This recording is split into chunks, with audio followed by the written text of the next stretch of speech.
keep their hopes alive. Gunu kicks it in behind. Anderson gets the collect. Anderson's in. Queensland take down New South Wales. No accelerate to get through one to Saxford. It is 50th with the Brumbies. It is a blunt force Brumbies win in Perth. First match of this year's Pacific Four series. These two nations open. Soren Sikuyé makes play to the 22. Dummies goes herself. Your winners of the 2025 O'Reilly Cup. Leroy Carter, this man's got plenty of gas. Carter comes through. Oh, Leroy Carter! Satika's there! The Chiefs deliver a massive statement in Christchurch. Hello and welcome to The Breakdown. Yes, it is great to be with you here on a Sunday night. I'm just in this chair temporarily for one night. I hope Kirsty Stanway's at home watching the show and you're feeling better and better by the minute. Well, it's a very special day, Sunday. It's Mother's Day, so happy Mother's Day to everybody out there. Mum down in Invercargill, Lynn, great thank you. Oh, I hope you're watching. Hopefully she's watching on a Sunday night. Maybe watching the netball, actually, that's what's going on. I tell you who've done it right, though. These three gentlemen right here. Stephen Donald, Mills Muliena and Justin Marshall. Did you get it right with your mum? And did you get the presents right for your wife? And for the kids. Yes, exactly. Yeah, absolutely. Ticked all those boxes. All the boxes? Mate. Yeah. How good are mums? If you're ever going to spend money, it's on your mum, I reckon.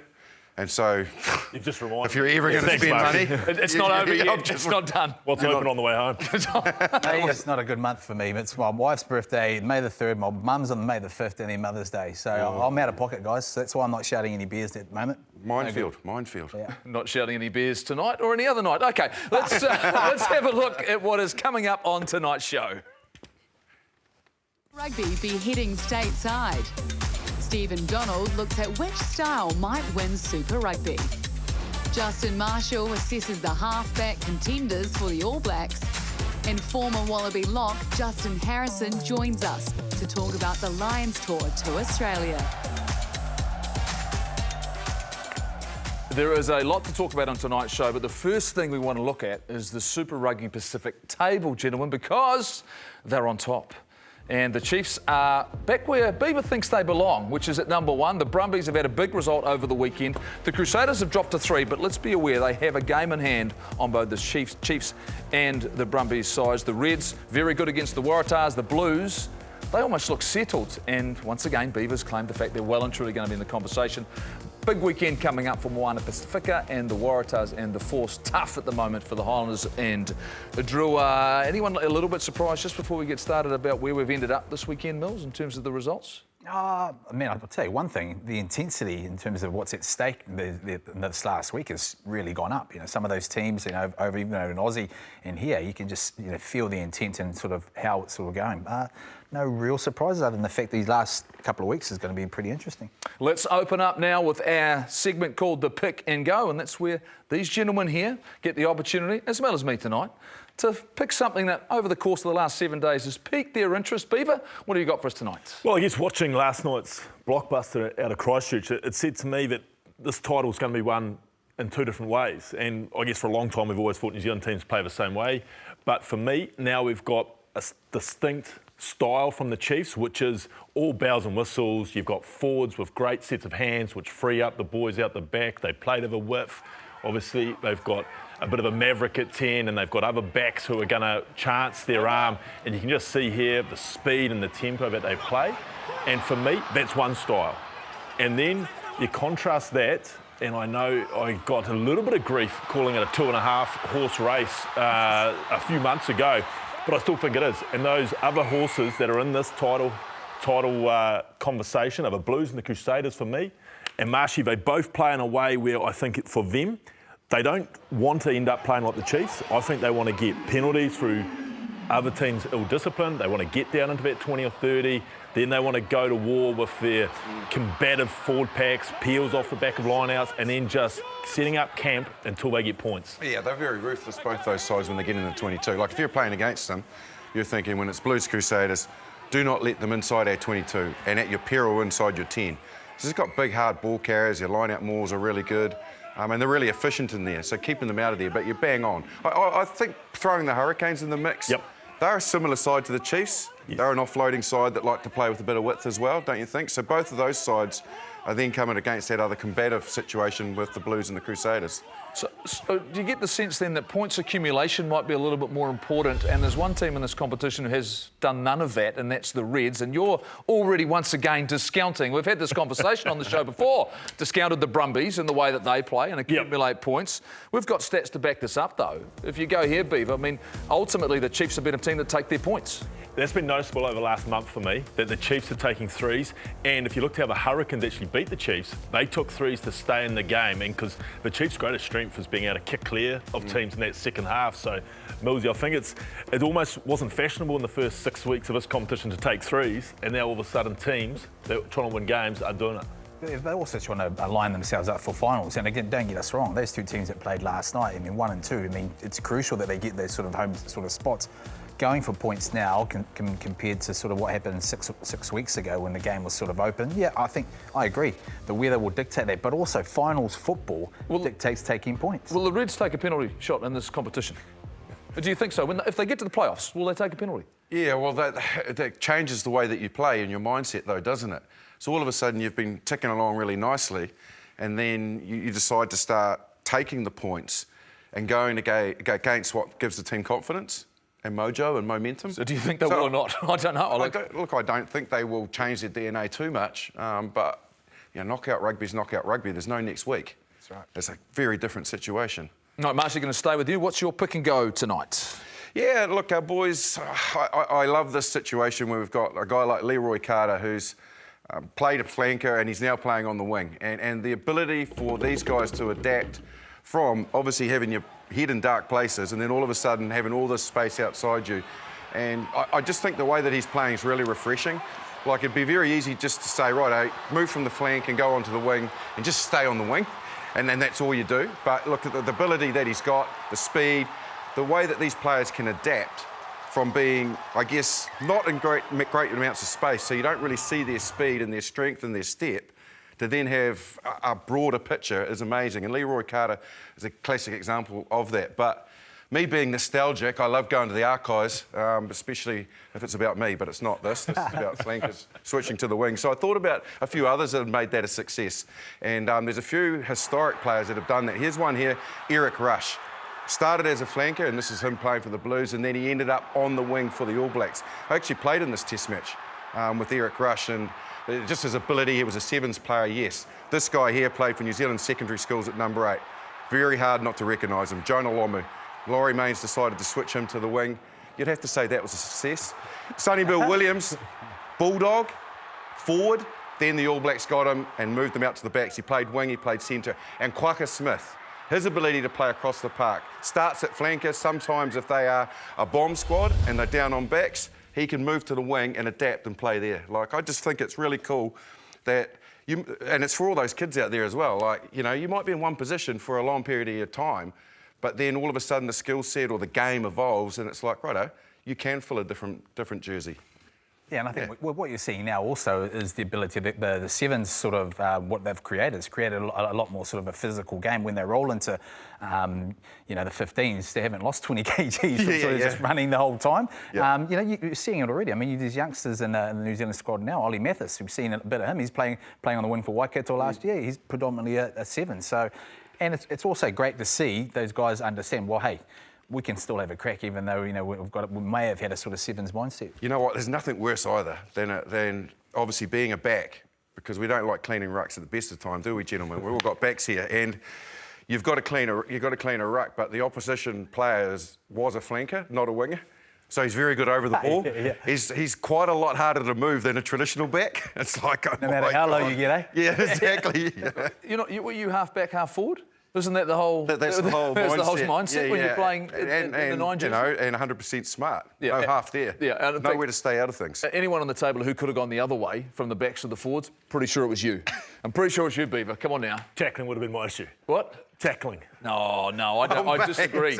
Carrying wouldn't have been an issue. No, you didn't mind taking it to the line. I've been coming around the corner doing the hit-ups, but the tackling might have been a concern. You did that with a 10 on your jersey, pretending you're a 4. Show and go loose. Friday, Millsy. Millsy, what do you got?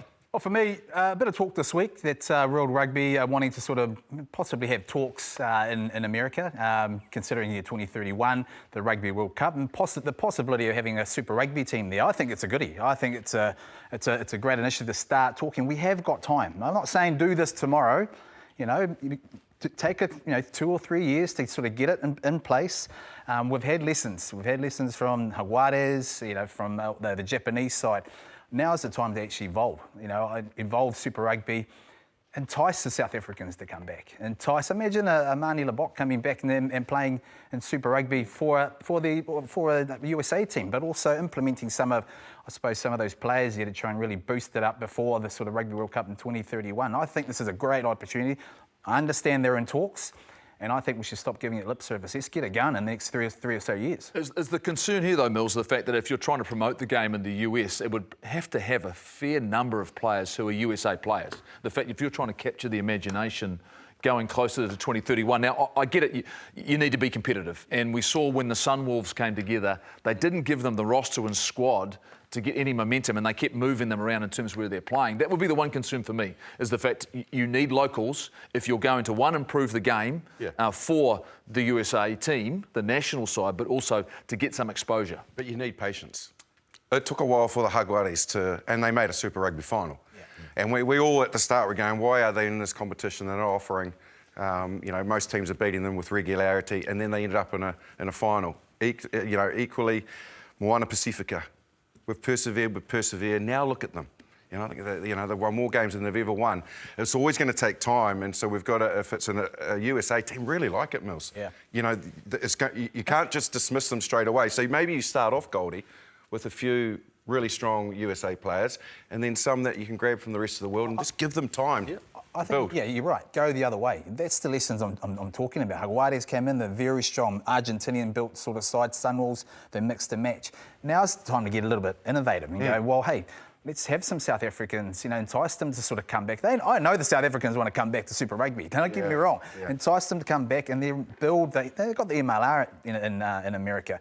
Build that sort of those players and then build a national side that is competitive in 2031. Considering where Argentina sits in the world of rugby, and we mentioned the Jaguares getting to a Super Rugby final, should we be dismissing that? Like, I know we're talking about strengthening an American team here. Do we give them an opportunity to be half the squad or whatever it is? Because I think they don't have a professional comp still. They still don't have a professional team outside of Argentina. And they're consistently thereabouts come semi-final time at a World Cup. And we've just got to a point where Super Rugby is competitive again for the good of America, or is it for the good of the competition? And that's why I wonder, I don't know, when it comes to selling rights and all the rest of it, do you need 12 good teams or do you need an American team? And Jaguares, I think we know, with the infrastructure they've got in Argentina, that they would be a quicker bet to be competitive. Yeah, I think ultimately it has to be well-resourced straight away. Is the fact what you can't do is under-resource them. You have to give them every opportunity. You need to give them a good base. You need to give them good coaching. All the things that will give them something that they can work on, and the benefit of time, and make sure over a 3-year period they've got players. I tell you who shouldn't pay for it. New Zealand Rugby. Because that's my pick and go. That's my pick and go, is the fact they've just lost another $19.5 million. But I look at this in a number of different ways, and I've been keeping across this for quite a while now. And what they have done, they're a bit like, in terms of their commercial side, a new startup where they've brought in an investor in Silver Lake, and they've tried to broaden their reach. They've tried to make sure they've got a bank to spend on to go, you know what, we need to attract more sponsors, we need to attract more attention globally. And they're saying that getting that in terms of views, whether it be on YouTube, whether it be online through NZR+. But that's come at a cost right now. The balance of this for me is they're saying there's some fixed costs in and around the game that they need to consider. Well, I think they need to consider the fact that our legacy is built on success, the fact that winning World Cups and being the best team in the world, and I'm talking specifically about their biggest revenue-generating asset, is the All Blacks. Not the teams in black, it's the All Blacks ultimately. It's legacy for 120-odd years, 130 years. So for me, making sure that we become this again, and make sure that we have the pathways and the quality in our competitions here in New Zealand domestically, so that we can grow our players to become world champions again, because this is the last time. This is 2015. It was a long time ago, 10 years ago. Yeah. And our reputation is what you sell. That's the selling point, right? That's where our stock sits. But what's changed since then? I think now, with what New Zealand Rugby Union are facing, is between 1987 and 2015, which we've just seen, with regularity, New Zealand, the All Blacks were the best team in the world. We just were faltering at World Cups. The rest of the time, we were highly appealing, massively appealing to sponsors, to the world, global brand. Success rate was unbelievable. But since 2015 through till 2025, where we are now, we haven't been the best team in the world. Other teams have been. They are getting that recognition, and that's been the major difference to me. Yeah, 100%. And it's the cream on the top was the Rugby World Cup, the 2 Rugby World Cup wins that we had. But the lead in to those 4 years that we sort of suffered, but been dominant those every sort of year, majority of those 4 years, that was where our appeal was right up there. We haven't got that anymore. No. We're losing in between Rugby World Cups. And for me, you think about the quality of competitions, Beaver, the fact that you talk about the NPC, you talk about club rugby, high school rugby, all of these steps along the way. If you're talking about development as a player, a lot of development happens before you end school in terms of the fundamentals of the game, so that when you get into your first professional environment, you then start looking bigger picture and start developing these skills. I can tell you a number of Super Rugby coaches that I've spoken to the course of the season is the fact that their squad isn't prepared well enough when they have to select them. They're young, they're inexperienced, and it's really difficult when they come up against world-class players. So for me, you start looking at competitions, our top players don't play in the NPC. I get it, but we've got to be careful that we don't confuse, and I'll come with this, quantity versus quality. We've got to make sure in some way, Beaver, that the quality stays high in our competitions so we get true development with our players. Well, you mentioned the Super Rugby and what the coaches have told you. I mean, that's the NPC, isn't it? That is essentially the NPC and the feeding into... You shouldn't begin to Super Rugby and no one's never heard of you, or you haven't played an NPC game. You shouldn't play your first Super Rugby game before you've played NPC. And I mean, it's not hugely common, but it happens. Yeah. So I think we need to get that sort of pathway, as you were mentioning, Goldie. Yeah, when they start making sacrifices and then they start making change and you start looking and investing in the game, we've got to make sure what we're actually building is the product that we have to create, which is players. Yeah. Marshy, I'm going to get you to look at players now because we've talked about a number of positions through the course of the breakdown this season. It's time for your expertise, and you've got 6 guys you want to give us a little bit of intel on that may be contenders for the All Blacks. Yeah, well, I do, gentlemen, and I think probably what I want to make sure that I'm reinforcing here is what we're looking at is the qualities of these halfbacks. We're not looking about ranking them 1 to 6. We're looking at what they can offer the All Blacks and then how Scott Robertson wants to mould his team around any particular player. So first of all, I want to highlight what they're really strong at, what they've got a bit of X factor. Cortez Ratama is the first one up. And for me, what he is a very, very good support player. He always recognises when there's going to be the possibility of a line break. He reads the game really, really well, and he's always on the hip of somebody. He's got good speed and good ability to finish. Conversely, Cam Roigard. Now, he's really strong around the breakdowns, very good ball player, but equally powerful, fast, creates line breaks, confuses defenders, picks on pillars. Noah Hotham, exactly the same. They're very similar, so they're like for like. They've both got quality, hard ball carries, close to the line, really difficult to stop. So they're similar type of player. Yes, they have other attributes. And then you go to the nuggety, competitive type player, Finlay Christie. He'll give you absolutely everything out of 80 minutes.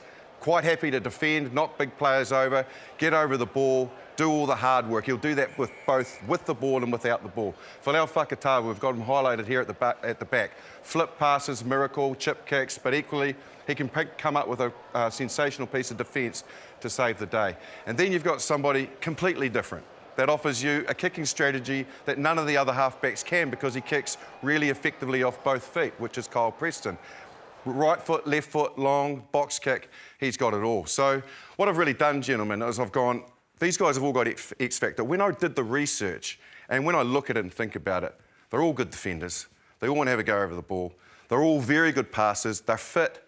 They could all play 80 minutes, no problem. So what you've got to do then is break it down and go, righto, what's the point of difference? What type of game plan is Scott Robertson going to play? Who's he going to bring off the bench that is going to change the picture of what the opposition has seen from 60 minutes in that jersey? Can I ask you a question around when you're playing at 10 and you have contrasting nines versus similar nines, one who's starting and one who's on the bench? How does that change the way you prepare, and what difference can a style make from a guy who's going to play the last 20 minutes of a game? Well, I think from a 10's point of view, you know at that level and all those boys, you're going to get a good pass. As Marshy said, the big thing is you know that there's a guy there who's going to make decisions for himself around those fringes. And that's where Roigard, probably Hotham, all they're looking for, and Whakatava probably, they're looking for lazy guy there. They don't need the 10 to tell them, hey, it's on for you to have a crack here, or it's on for you to take control. That would be the big thing for me.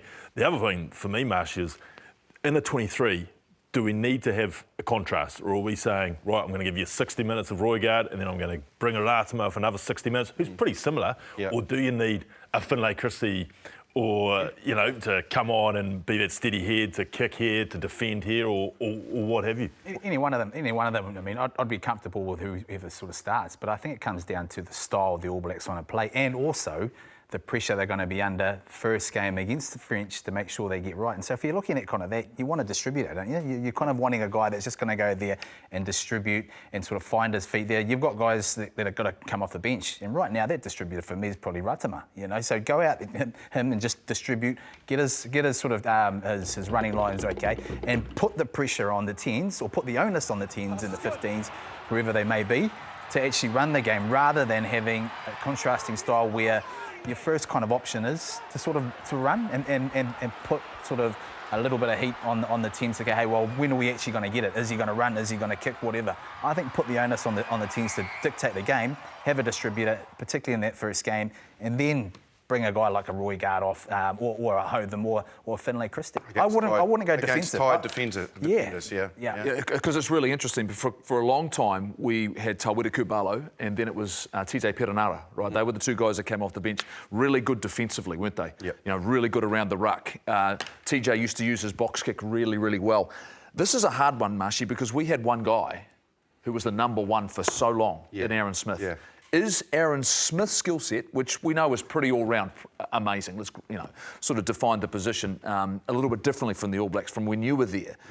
Do we look for the Aaron Smith type of game, or do we move away from that as the All Blacks and go, you know what, we can't recreate that, so now we have to find a new style for our halfbacks to play? I think we've recognised that we needed to have that element of what Aaron Smith brought, which was just second, third arriver at the breakdown, crisp, clean pass, and we're rifling onto the ball. You know, like really interesting talking to James O'Connor, over the last 2 months, and he just can't believe the speed that New Zealand teams play at. That's our strength, being able to rifle onto the ball, and halfbacks that get there quickly and let go of it. He said, I've not experienced that anywhere else in the world, and he's played all over the world. So, I feel that you see them all now. You see them all doing the drill doing. So they're all very good there. None of them are behind the 8 ball and getting to the breakdowns. They're all the second, third, first, fittest in the teams with regularity. So, look, I concur with what you said, Beaver. I think maybe we need to offer up something different. We have to think about also what we're doing in the last 20 minutes of these Test matches in particular, and at the moment conspiring to lose them. Because whatever we're doing with our bench is not changing the picture, and it's not helping us win Test matches. So, do we bring a player on that changes the perspective for others, like a Preston who can kick off both feet, and then the pressure goes off the other kickers and they're going, right, What's he done so well in a short period of time when other players have got injured, because he was number 3 essentially, late call up into the squad for the Crusaders. How has he made such an impact so very, very quickly? Because he's smart. He knows very much what his strengths are, and he's very, very skilled to be able to bang the kick off both left and right foot. That's not anybody can do that in the world apart from him and Anton Dupont. He's not bad, is he? He's all right. So he just doesn't seem to do anything wrong either. He's got good support lines. I think he scored 2 tries in his first game for the Crusaders, didn't it? It was 2 or 3, whatever it might have been. Yeah, exactly. So he's just a really intelligent player, and you can kick off both feet, but you can kick the ball away. So when he does kick it, he kicks it at the right time and kicks it and to try and get it back and put the opposition under pressure. That sounds like a bolter. Do you see that in a guy like Preston? The fact that you get him in the environment and take a look? I think he does bring something different, and I think that's what Marshy's saying. I mean, you're recognising the fact that, hey, we've got to start well. Okay, we've got to start well. So what do? Are you going to be defensively as an All Black side in your structure and defend and try and sort of, screw them down, or do you go for something totally different? One thing for me, in the last 24 or so months, we've had different sort of halfbacks, and then it's probably been the big difference. Now is the time for someone to actually really stand up. International rugby, it gets closer and closer, and it certainly does for the Wallabies as well as the British and Irish Lions. They are just 48 days away. We had the opportunity. Up next, we're going to catch up with former Wallaby. He won in 2001 against the Lions, Justin Harrison. It really is my great pleasure and thrill as chair and tour manager of the British and Irish Lions, the 2025 tour to Australia. Mauro Itoje. Benno.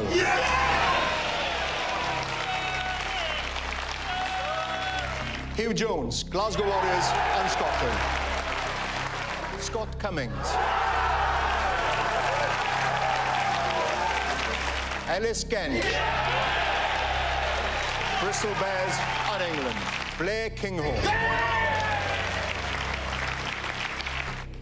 Henry Pollock.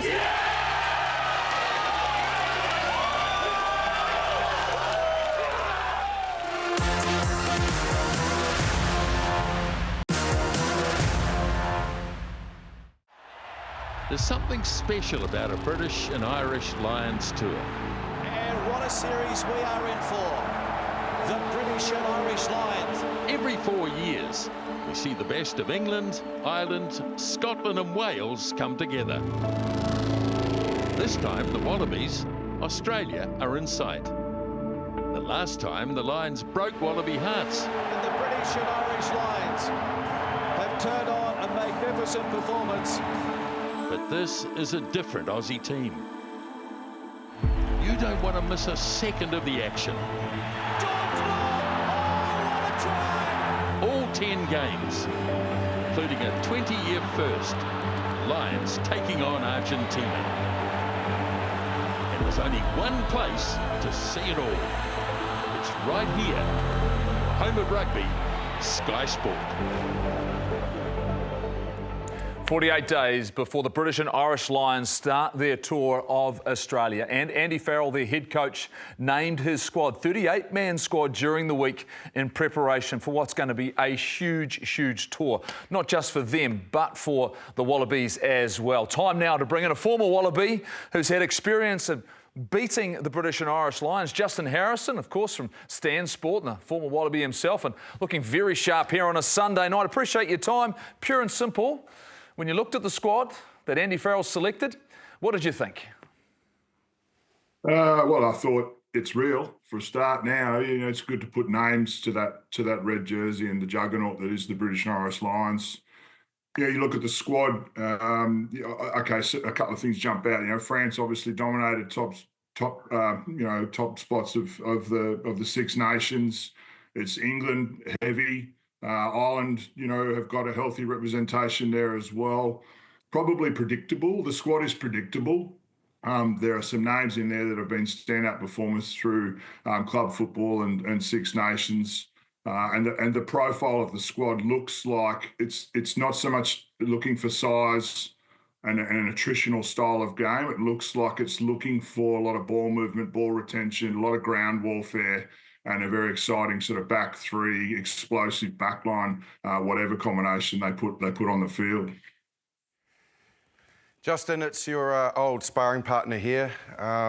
Champ, when I think about it, this question is really relevant because it's related to your area of expertise. Not that you like putting that gorgeous face in dangerous places, but the type 5 that the British and Irish Lions always bring, mate, are very physical, very dominant, and if you're not up to it and don't get parity, for all of the razzle-dazzle you can have in the back line, it won't come to anything. So is Aussie going to be up to it up front?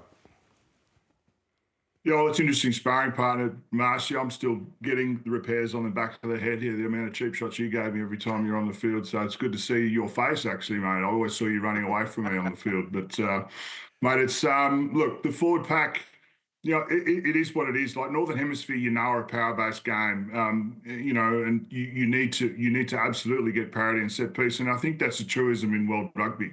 It's a bit like saying you need oxygen to breathe. You know, we know that set piece and scrum is such a vital source of possession for a back line that is full of athletes. This British and Irish Lions back line is big on pace. You know, Daly, Hansen, you know, Keenan, Vandermeer, they're all players that need space. And that space is only going to be created if they've got the ball to use it. We know also that the main trouble with the British and Irish Lions, and something they'll have to get around very quickly, is combinations, right? And the combinations in set piece is as prevalent as it is 9 and 10 and 12 and 13, back three, pendulum defence contemplations. Line out cohesion, scrum cohesion is going to be a big facet that the British and Irish Lions are going to have to get around very quickly. They're a team that comes together for a brief moment in time. They need to develop understanding and principles of play. And set piece and how you attack that set piece is a principle and a strategy as well. You're going to maul before you release backline. Are you going to go short before you go full? Are you going to look for an attritional scrum battle and keep the ball in just that bit longer? What are the referees going to do? What's their attitude to letting that contest play out? What is the maul stoppages going to look like? How are they going to invite the Wallabies and the British and Irish Lions into that confrontational aspect before they start to release pace? So, and happily, we're going to spend a lot of time talking about names of players, but the officials too are going to have a big bearing on what this contest looks like. Justin, I want to ask, because you mentioned the fact the Lions look like they want to give the ball a bit of air, but your side as well. I mean, you've got fairly inexperienced guys in the driver's seat. Lolo Seal, he would have been in the picture had it been not that sort of rule. How do you see those guys going, particularly the likes of Liner, Donaldson in particular, leading the sort of the team around against the Lions? Well, I think it's important at the outset that we don't have there's no rules here on selection, okay? There's a preference, there's a domestic inward-facing option, but the best player is going to be receiving the Wallaby jersey. Joe Schmidt's been pretty clear about having an eye on domestic-facing Super Rugby provinces, of which most players, in fact, all are in contention for and having played the current Super Rugby Pacific competition. So I don't think we're going to be handicapping the capacity of the squad by imposing some sort of soft ceiling and regulation around who's eligible and who's isn't. If you've got an Australian passport and or you're eligible for the Wallabies and you're playing well enough, that's the caveat, you'll be selected. What we do know is that Joe Schmidt's very, very articulate in the way that he wants his players to play. He's very structured.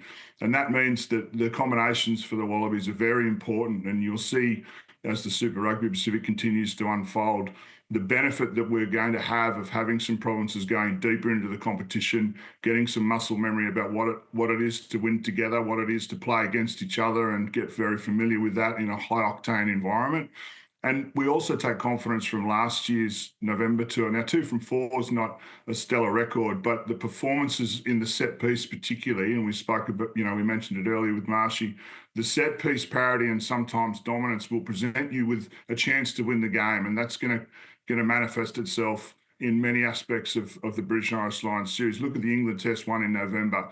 And a scrum, right side, we had a slight loose head wheel, gave an angle, got penetration midfield, allowed Fraser McWright for a loop play and then Lenny Cattell to get an offload away. Now, individual brilliance, absolutely, but collective dominance at that scrum provided that opportunity. And that's what it's going to be about, those 1 or 2 moments in 3 test matches that are going to decide the outcome. Justin, you mentioned it's all getting real now, and I guess on the show, no more than 7 days ago, I got a little bit poo-pooed by my colleague and I thought teammate Jeff Wilson for suggesting that the Wallabies could win this series and will win this series. When you see this team, is there anything that stops your Australian confidence in thinking we're not going to be good enough, or are you with me, mate? Are we going to win this series? We. Well, I'm back against the wall. Jeff's put me on stage here. I'll tell you what, mate, you can park your shoes at our joint anytime, Val. There's a passport waiting for you. Don, okay, get yourself over here. Look, there's no reason not to be confident. We let's have a look at 2013 when British and Irish Lions came down. Wales and England played for the final in the last weekend of Six Nations. 2 very powerful teams, 2 very dominant performances all through the Six Nations. Ireland were on the way up, but you had a very powerful Wales, a very powerful England. Look at the Six Nations this year. We can take a little bit of form guidance out of that. So France, the dominant team, absolutely. Ireland, they've dipped a bit. England holding pattern, sort of going through a bit of an identity crisis with Borthwick. Scotland wanting to throw the ball around, but have got this mixture between structure and throw it around. Finn Russell needs to decide what he's doing, and then everyone else sort of waits to see what Finn Russell's going to do before they decide how they're going to play. And Wales have written themselves out of the list, for this cycle, definitely. You can take confidence from that. And then you look at the character profile of some of the players that Australia are going to be, or the selection pool that we've got. We've got a number of players that have been exposed to multiple areas of resilience and hardship. They've got an air of toughness about them. Defensive patterns across all Super Rugby teams are working hard, and in Test Arena last year, they're working well. They're all the ingredients that you need to be competitive in a very intense 3-test series. And so I think rightly so, we're going in confident. We do search for the underdog tag, and I'd probably say that's probably more resource related than actual performance at the moment. And so we have a tight forward pack that are understanding that they now need to be powerful and not just scrum and line out. They need to be powerful between the ground and the hips in all their actions. And that's the profile of World Rugby now. Tight forwards now are being asked to work much harder than they've ever had to. And you look across some of the tight forwards in Australia at the moment, that's what we're getting. We've got Angus Bell working around the corner, carrying strong, he's scrummaging well. If we can get Taniela Tupou up to some fitness, he's one of the most destructive tight head props in the world at the moment. Back row, Australia's always produced a very good back row. So winning the ball and holding the ball won't be a problem. It'll be releasing sort of our backs who are able to execute at any given time. And that's the challenge for this series. It's going to be all about power and athleticism and tactically who's able to maintain that high level of high performance, the triangle of high performance, right? There's a high performance at the top. There's relaxation and sort of getting away from the game, which is what the British and Irish Lions are going to battle with more than anything, being on the tour. And then there's the focus on strategy and development and evolving through that test series. I think Australia's best place to do that. Justin, I want to be very, very clear about what I said last week. I said I had no doubt you could get one. I had questions whether it could be 3-0, but I'm still on your side and I want you to win. So we can win? What's that? I said Australia can win, the Wallabies can win. Clearly, you've got someone ready to defect right now. Ready to defect right now, mate. I appreciate it. Looking forward not just to this tour, but also those playoffs you were talking about a little bit earlier on in Super Rugby. Thanks for joining us tonight. Great to see you all. Keep well. Yeah, and this is obviously the squad, the Lions squad for 2025. These are the forwards talked about being very England and Ireland heavy. No surprises here, though. The fact that Farrell was always going to pick players that he trusts and knows. Plenty of experience. Jack Morgan, the lone Welsh forward selected. Good player, very, very good player. Whether or not he can force his way into a test match against the Wallabies, I would be interested to see. And then a little bit more balance here in terms of the backs, particularly around the insides. Mitchell, halfback for England, very good. And that inside combination, whether it's going to be Finn Smith or Marcus Smith or Finn Russell, the competition for that 10 jersey is going to be very, very strong. Obviously, there's 3 Kiwis, 2 Aussies and 2 South Africans in that. But let's be honest, you look at this group. I'm going to throw a question out there for you, gentlemen. Could Ireland be better than Ireland in its entirety? You throw one player in that, be better maybe than the Lions as a whole, given the fact that how are they going to play? Are they going to play a style which Andy Farrell clearly knows really well? Yeah, I would say no. No, they wouldn't be. Right. And Ireland have been on not a heavy decline, but they've been not as good as where they had been a couple of years prior, and that's because they've become reasonably predictable. Obviously, the Johnny Sexton factor is massive as well, but the teams have started to work them out a bit. So throwing other players in amongst the mix with different sets of skills under the same coach, because Andy Farrell coached them to that success, then that offers up a different dynamic and a different mindset in terms of how they can attack. So one other thing you've got to remember about Andy Farrell is he also coached England. That's right. So he knows all of these players really, really well, from England and Ireland in particular. Fascinating for me, Goldie, is the fact around the 10 selection. They're going to play like a Lions team like we've potentially never seen, as far as they're going to play with more endeavour. I mean, if it is Finn Russell, then we know what he's like. If it is Marcus Smith... Are they, though? I'm going to throw it into you. Are they? With the fact that all of a sudden they find in the first 20 minutes that they've got an element of dominance up front. And you say, why would you need to play if you felt as though you could get dominance up front? Do you think they'd still go, you know what, we're not going to just win, we're going to try and blow them off the park? Yeah, I mean, if you've got dominance, then it becomes easier to play that game that you're talking about. But all I'm saying is they aren't going out with the mentality of line-out drive, box kick. line-out drive, field position. With those three, whichever one they go with, I mean, of course, there is the room to bring in an Owen Farrell, but with those three, they are going to play. You got to look at the forwards. I mean, they will be able to play with those forwards. I mean, some of those guys are world-class players. You know, I mean, you're talking about the Porters of the world, the Furlongs. You know, I mean, you roll in. You know, even the back rowers. OJ, this is going to be hard. And I know you mentioned last week the fact that the Aussies are going to win. Man, when you look at the squad. His Aussies are going to win. His mate. Look at the squad, I thought we said we. This is a hardened, good, and also a team, a Lions team that can play expensive. The other thing is, though, we'll be going back to the current laws. Yeah. So, you know... This is not Super Rugby, right? No. So the Super Rugby teams in Australia are coming off playing high tempo, ball and play a lot, you know, tired and fatigued defenders. Mate, these guys, the Lions guys, they'll be taking a knee. You're going back to walk into line out. So the game's going to be instrumentally slower than what the Aussies have been used to. So does that suit the Lions more so than the Aussies? Mills, you mentioned it before the show, the fact 38 players, it seems a little bit light. It's a heavy schedule they've got. And you're talking about Super Rugby franchises will be trying to ding them up as well, right? Yeah. They'll be wanting to take your scalp. They're wanting to get, a win over the Lions when they're on tour. 38, there's room for manoeuvring. Is there a sense if they get any doubts around the 10-12 position that Owen Farrell is a serious option for this group? Because Andy's already said that, you know what, there's no doubt he's still in the conversation. Oh, absolutely, if that's going to be the case. But I think 38 is probably not a bad thing. I think cohesion is going to be key. Keeping the team morale, within this big tour. That plays a big factor. So perhaps having a smaller sort of group with the ability to call on guys to come in just allows you to keep everyone focused, particularly those guys that aren't going to play the big tests. I'm with you, Marshy, about the rules. I mean, the big one for me is the 20-minute red card. I'd hate to get to the point where it's going to be marred by a decision, refereeing which decision. is what we faced. Exactly, at the Rugby World Cup, right? I mean, the 20-minute go off, I think that's enough. And then imagine all the tourists coming overseas to spend all that money having the game sort of over in the first 2 or so minutes. What we do have to realise is that all of these games, they are live and exclusive here on Sky. Yet there's so much to look forward to the year. I cannot wait for this series to start. So much to look forward to. And you talk about some action. Well, if we think they're going to score tries, we've gone back to the archives. Marshy loves to look back and looked at the 5 top moments and tries from the Lions. Halfway line. Straight through it goes good. O'Driscoll all the way.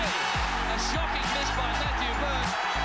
And a third try for the Lions. Turnover, brilliant turnover too. Reese away here for Flutie. It's on the bounce again. It comes for Flutie. So to Williams. Brilliant by Flutie. Try number 2 for Williams. The head just popping up there, having a look. Oh, knock on. The All Blacks have lost it. Guscott, now Underwood. He's away. He's a flyer. They'll never stop him. Not this time. Great try. No real pressure on North, and a chance for him to counter. George North. Barnes comes to him. He steps Barnes. George North. Oh, what a try. Liam Williams does a bit of a job. Now he's running himself into the throw, and he's clear. Looking for support, Liam Williams. Couldn't find it. Now he gets it from Davis. Daly. Back onside. Davis again. And what a try coming up for Sean O'Brien. That is brilliant.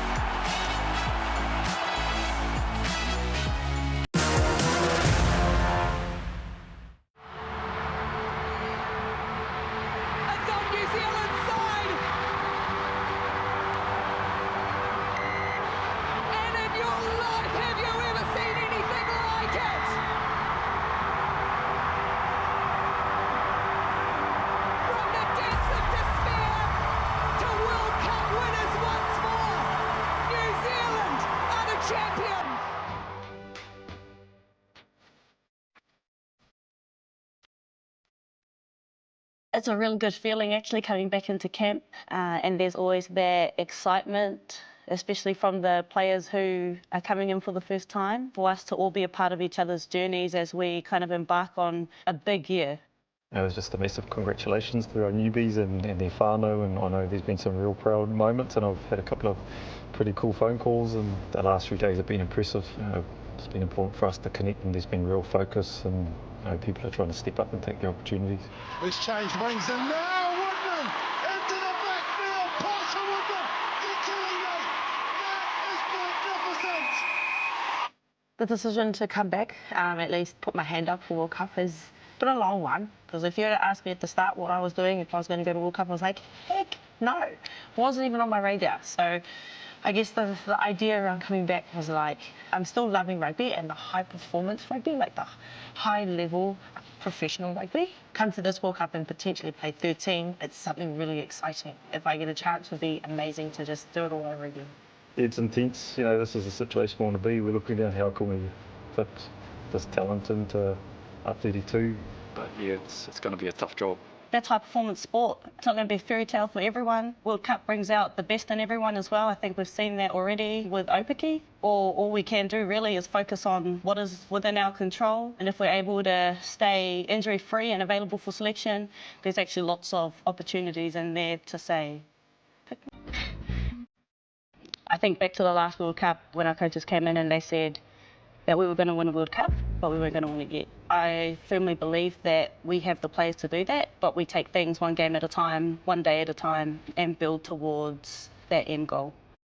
I think it just kind of goes back to playing with freedom, playing with our strengths and knowing our strengths. I think just reading and flowing with the whole game plan. There's a DNA in there that they know that they want to play, it's fast, physical and unpredictable.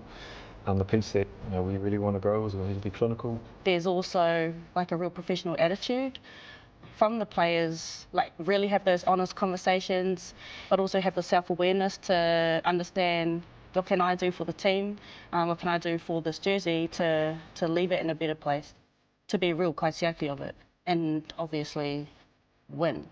Yeah. Yeah, clearly the goal is to defend their title as world champions, and they started that yesterday. It was over in Newcastle in Australia, and they got a result, retaining the Laurie O'Reilly Trophy. Mills, in regards to their season, the Pac-4 gives them 4 games. One is now gone. I'm probably looking at the next couple of weekends is going to be pretty critical in them getting a clear picture about who's going to be in their World Cup squad. Oh, the selection sort of, particularly around the 15, they introduced some young players, some sort of debutants as well. I like the way the sort of benches come off. But they look comfortable in this game. And they have against the Wallaroos, for a couple of years.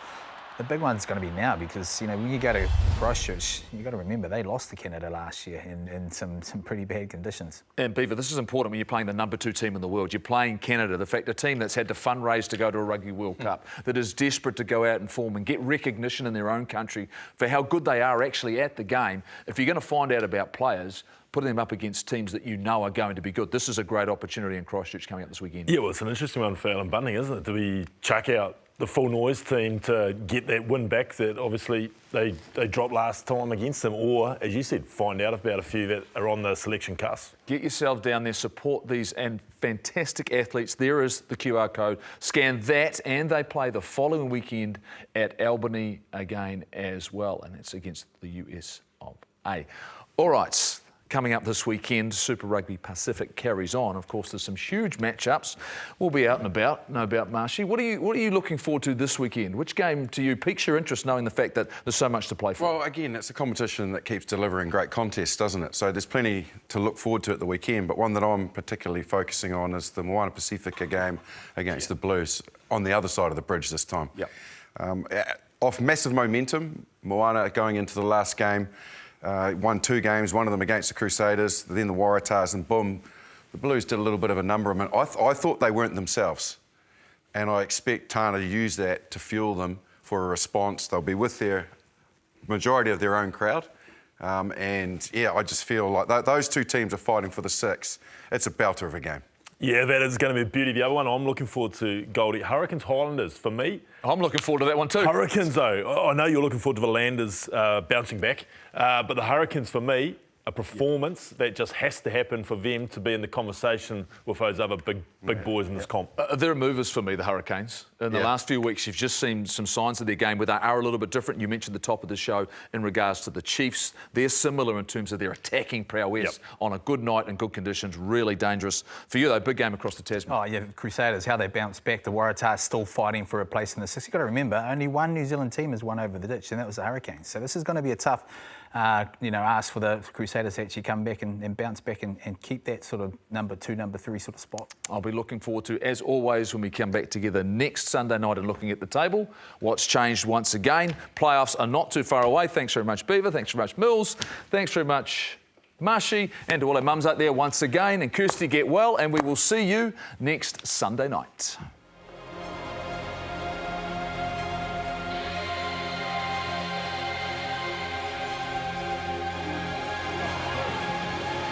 Try toward the goal line, the Crusaders looking for the opening try, and they might get it out in the corner, they will! Up the back to McKenzie, the wide pass this time, Stevenson!